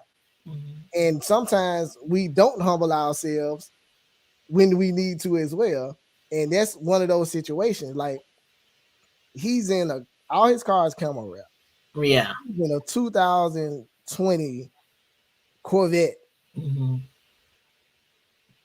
I agree. Like, you know what I'm saying? Like I agree. Like in high school, like, okay, let's take it back. Like in high school or school, you might got a good job. Your mama might got a good job. You can come to school with the brand new J's every time they come out, right? But we talking like a 10, 20 times above that. You might be the only one with the brand new J's in school, but everybody in there gonna be trying to fight you. It might be one person might try to, oh man, I'm gonna get them kicks from him. But you know what I mean? You come in after becoming like a millionaire or, you know, making all these hits and being famous, then coming back to the hood, bling, bling, bling, blam, cars, you know, all that kind of stuff. And you coming back to a place, and I'm not just, you know, talking about Memphis, because here in Omaha, we don't, you know, it's kind of a lot of impoverished areas here, you know what I'm saying? But you coming into an area that might not even be able to afford to buy their kids some regular new pair of shoes. They struggling trying to keep food on their table to feed their family, and you flossing up and down through the streets. And some people are like, what did somebody say the other day? If you don't work, you gonna steal. Hey, that's a strong saying, right? It's a strong saying because it's very true, and especially in the hoods, it can be your own friend or family member. For sure. Sure. But the thing is, you should be able to. Yeah, you should. See, that's the thing right there. You should be able to go back to your old neighborhood and show love. And that's one thing that he did do. He went to the schools. You know what I'm saying? He went to his high school whenever he came in town, went speak to, you know, he was talking that talk on the record. He lived that life. So he one of them people I can say that can talk that talk, you know, but he lived that life. But we should be able, all of us, when we make it to the next level, because it's all growth. Why you want me to stay where you at? You want me to move up. You want somebody to move up so somebody can come and grab you. It probably can't grab everybody. But that person can grab that person grab that person. But it's in the city of Memphis, man. It's like it's enough money in Memphis for everybody. A lot of people don't even understand how much money in Memphis. It is money in Memphis. It is major. Well, I know I ain't been there in a minute, you know, because it's been a pandemic. But you know, we had that big reunion that I and a lot of the people, a lot of family members up here in Omaha and in Memphis have put together in 2015, and that was actually my first time, even though my mother, my grandma, you know, all them is like from down there. That was my first time being in Memphis. And I was like, man, it's all right. I know they was like, it was at nighttime sometime. And the cousins, you know, some of the farmers, don't go this way. If you go into this club, we gotta go with you. And I'm thinking, I'm from Omaha. I'm from the hood. I don't need y'all to escort me all around Memphis. But there were certain points in time when I was like, okay, where the family at? You don't need somebody. I need somebody with me right now. But I mean, for the most part, Memphis is a beautiful. It was so beautiful down there, and of course, it has the hoods like any other place. You got your hoods, you got your nicer neighborhoods and everything. But I really enjoyed it when I was down there. I really enjoyed it, and then we came back like right after the family reunion. We came back like maybe 3 months ago. For Uncle Tom's funeral. So that was like, I think 3 months later in 2015. Like we literally turned right back around. But yeah, and then we got to be down there again. So I really enjoyed Memphis when I was down there. I know a lot of people say it's really, rough down there. But sometimes, if you have to make the most of where you are, you have to make them like I used to stay in the projects, and people would say, "Oh, you live in the project, you live in the project." I'm like, but sometimes you have to make wherever you are staying. Like the projects don't make you, the hood don't make you. You know what I mean? Yeah. Like you can always find your way out, and you can always be that one person in the hood, in the projects, that's doing what you need to do, going to school, getting a good job, raising your kids well, and all that. Your surroundings don't always define you. I guess that's what I'm getting at. Your surroundings don't always define you. So yeah, I love Memphis. I've only been down there a few times, but I'm looking forward to coming back. Yeah, so this pandemic, whatever. Memphis is a beautiful place. It is beautiful. It is. And I spent over half my life there. Yeah. And the thing is that it's like everybody got like your city. You know what I'm saying? It's like your city. Your city may be a beautiful place, and you know where to go and where not to go. And I think that's in everybody's city, not just Memphis. But I think everywhere you go, you should be alert. You know what I'm saying? I don't care how it is. I stay out here in San Diego, and I'm downtown San Diego, and I was in La Jolla, and La Jolla is one of the richest parts of San Diego.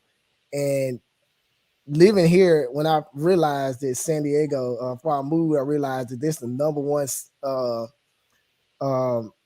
place in the U.S. with the least crime.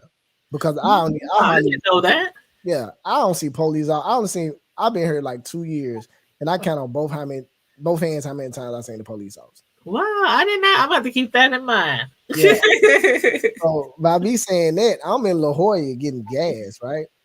And then I just heard a dude say, "Hey, he running." I'm like, "Where you running at?" And somebody was like, "Somebody just stole his car." I'm like, "Ooh. Here in the richest part of San Diego, like nothing happens out there. Nothing happens out there. He just got his car stole because the thing is, he got comfortable. Yeah. Going in and leaving their car on, and they be doing all they thinking. Leaving your house door unlocked. Like out here, everybody leave their windows up. Like you can see through everybody's house. All you got to ride down streets to do everybody's house. And I never understood that. I know the bougie people in the nice neighborhoods, they always got they either got their curtains up or they have no curtains at all. I put it like this. This one thing I learned about living out here, because I'm from Westwood. I'm from Memphis, I'm from Westwood. So all this, I'm still culture shock. One thing about this is when you're around people that have, it's nobody there to steal. Yeah. You see what I'm saying? That's why these people get so comfortable. You be like, how they do that? How they do that? I'm like, simple. Everybody around them got money. So they don't even think nobody will infiltrate or yeah, see, we come from hoods where we was raised off survival. Mm-hmm. They're not living in survival mode. Like in Memphis, everything is fast. You know what I'm saying? In LA, everything is fast. Everything is fast. But San Diego, everybody moves super slow. Mm-hmm. And they probably in this bubble where they thinking they safe, they secure. Ain't nobody gonna mess with us because we live here.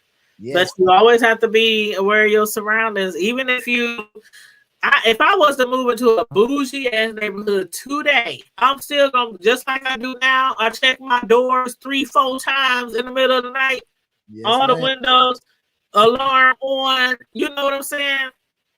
Yeah. Porch light on. I'm gonna still be the same way because you never know. A lot of these people, Like when you live in the hood, now we all know, all three of us on here is from the hood. So when you live in the hood, most of the stuff that show up on the news, the negative stuff, is from the hood. It might be 5 crimes in the bougie neighborhood. Might talk about one of them. Yeah. But they're going to talk about every single crime that happened in the hood. And that's what makes a lot of those people in those neighborhoods think that they're really safe. Yeah, until the holidays come around and all your packages getting stolen off your porch and all, people breaking in your car, in your garage and, stuff like that. But yeah. Like, all of that stuff is a part of the program. Yeah. Like the stuff that, like the last probably 4 years I was in Memphis, I didn't watch the news because they programmed us in fear. You know what I'm saying? When you're in fear, you're always in survival mode. So, and the thing is, survival mode is what's going to put you in jail a lot of times. And they need you in jail. You see what I'm saying? That's how they make the money. You know what I'm saying? They need you sick. That's why you see all these HIV commercials now, because they making it seem like it's okay. Like if you get it, you fine. Go out there and do your thing. You need they need you to be sick. That's what I'm saying. None of this stuff really matters. It don't matter. All you need is PrEP. All you need is, all these different things that you can get. Don't worry about sleeping with everybody in your neighborhood. All you need is PrEP. That's how they make money. They need you sick. They need you scared. They need you in fear. You know what I'm saying? Like, I'm telling you, everywhere where it moves fast is crime. Like it was a movie that Justin Timberlake did not too long ago. Well, no, it was a while back ago. I'm sorry, but it was different levels. You know what I'm saying? You stay in this ward, and then the highest level. So, but some kind of way, I forgot. He's from the bottom level, which would be the hood for us, where everybody move fast because everybody got a time limit on their arm. Right. So they go to work to get more time, more lifetime. So that's what they work for. They ain't working for money. They working for time and life. And they can spend some of their time, and their time will be money as well. So he ended up getting to the highest level. I forgot why he was going there and what he was doing, but everybody was moving super slow, and they knew he wasn't from there because he moved fast. He ate fast, he moved fast. They knew that he didn't belong. Right. And that's how it is in our life right now. You know what I'm saying? Like these people out here, like they think these people in San Diego, it's been a pandemic since the whole time I've been here. They think I'm like a hustling robot. It's like they never seen anything like me. And I'm like, I ain't gave y'all 5% of what I do yet. Because it's been when I was watching your video when you was live during the YouTuber meeting. Yeah. They were like appalled. Now, I don't want to say appalled, but they were really like amazed at everything that you was telling them that you were involved in. It's like, what? You do music too? What? You do this? What? You got a clothing line? What? You got like Yeah, and that's because a lot of stuff they move so slow. And a lot of stuff that's out here was given. Yeah. It was handed down. So these kids don't even want a lot of these companies because they've been working at their moms and pops their whole life. Like we didn't have that. Like we have to work up to get that type of stuff. So when you got people like me, the dirt. Yeah, you got people like me and you come down here, we be millionaires. Because they move different. We move different. Like I did all, and then Memphis, it's almost like it's backwards too, because I did all that work in Memphis. I ain't get published in a magazine till I got to San Diego. All this decades of work that's being put in, it's like you didn't even get really recognized until you got out of the city you from. You know what I'm saying? That's why Dolph here in that's why he was in California. That's why Black Youngster. That's why DJ Paul. That's why Juicy J. That's why Yo Gotti. All them people in California. Because the thing is, what we do there to survive, we do here and make money. Yeah. Because everybody else moving so slow. We up if you're from Memphis, if you survive in Memphis, and you can live about getting it anywhere and be a millionaire.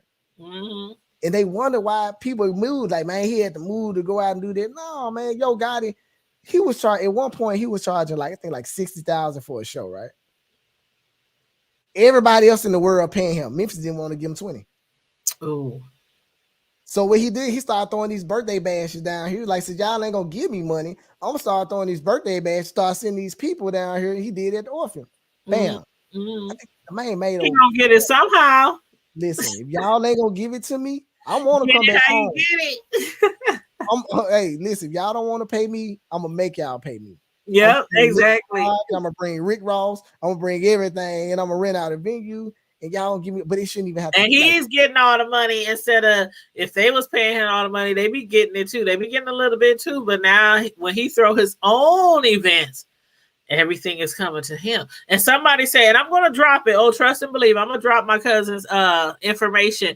But yeah, they said I need his social media info because he's speaking straight facts. They've been saying that all through the chat since you jumped on here. So I'm going to make sure I'm going to your YouTube channel right now so I can make sure I drop the right link. But yes, everybody who is a YouTuber in the chat and who comes through, I always make sure I shout them out and make sure you guys got the link to their channel so you could check out their channel. So let me see. Yeah, I appreciate that because I just really want us to get to a point where we done being distracted, man. Like all of this stuff, all this media stuff, all of this stuff is to distract you from what's really going on. What's the stuff you don't even see because you've been distracted your whole life. You've been programmed to think and believe this. Not what you got, brother? I thought he was going to say something. Oh, okay, yeah. Oh, okay. And I got your link. Your main channel is Fahara's F Television, right? Yeah, that's the main channel. Okay. Yeah. Okay. Yeah. But we follow him on this channel, and then if he'll let you know his other websites and social media. But please follow Fahara Television. I'm putting it in the chat right now. So if you're enjoying his commentary, enjoying what he got to say on these topics, please follow him. He's in the entertainment. He makes music. He has his own clothing line, his own brand. And he makes some really good content on his YouTube channel. So I just dropped the link in the chat. So please support my cousin, support my fam. Click on his YouTube link and make sure you click the notification bell so you can know exactly when he's going live. Please and thank you very much. Listen, and it's Fahara.com too. Like just my name, Fahara.com, and all my social media. And you get to everything from Fahara. I appreciate it. And I hate that I have to go. I'm having so much. It's okay. I've been enjoying our conversation, but I know you gotta go. Yeah. And it is getting late. It's almost 11 o'clock. So it's like 9 o'clock here. You 9 o'clock. Okay, yeah, because we're in the Midwest. So it's still late. I know I need to be getting my butt off here too. But thank you so much for joining us. I really appreciate you. And make sure you hit me up anytime because I'm always about supporting fellow YouTubers, especially if we have some type of relationship with each other, like family, friends, and stuff like that. So just hit me up if you ever want to join us on the platform again or want us to come over to your channel. Stuff like it's all about support. Yeah, and I appreciate it. And before I leave, you mind if I say something before I leave on your Go ahead. Yeah, go ahead. Y'all, I'm telling y'all, what you see is not what you see. Take it how you want it. We so distracted. We so programmed that we don't even know it because we used to it. Get your relationship with the creator. The creator will show you everything. All the questions you got, the answers are already in you. You just got to get to the next level. It's levels to this game. And if you treat this life like you treat the video game, the Call of Duty and the Super Mario's, how you win, you can win in life. I'm telling y'all, man, seek the knowledge that you're looking for. It's already in you. Seek the knowledge. Just like you want to go on YouTube and Google and figure out how to make an apple pie and all that kind of stuff, you got to do the same thing with self. Right. I'm telling y'all, man, once y'all figure it out and once y'all get the foundation, build on the foundation and everything else is going to start opening up. And you're going to be able to manifest everything you ever wanted. But you got to be specific even in your manifestation. Because you can get it and it might not be exactly what you want, but it's exactly what you asked for. Right. Learn the words. We say a lot of words that we don't know. We ignorant to it. A lot of people think ignorant means dumb and stupid. No, ignorant means you just don't understand. That's the definition of ignorant. I'm ignorant to a lot of stuff. Learn the words that we saying every day, because a lot of stuff that we saying every day, that's why we in the situation we in, because we saying something we don't understand, and we wonder why the same stuff keep on happening. It's gonna keep on happening because change make change. Let's go, y'all, man. Let's be better. Let's get better every day, man. Let's be great. Minding my own business, bro. Yo, I love you, bro. Peace and blessings to you, cuz. I love you. Good message. Love you too, Likewise, fam. Likewise, too, fam. And I enjoyed our conversation tonight. And we will hook up again for some more conversations, either on your channel or my channel. I'm down. I love all of y'all, man. Y'all be blessed, man. And just have a blessed night, man. Peace. All right. You too. Love you. All right. Take care. Bye.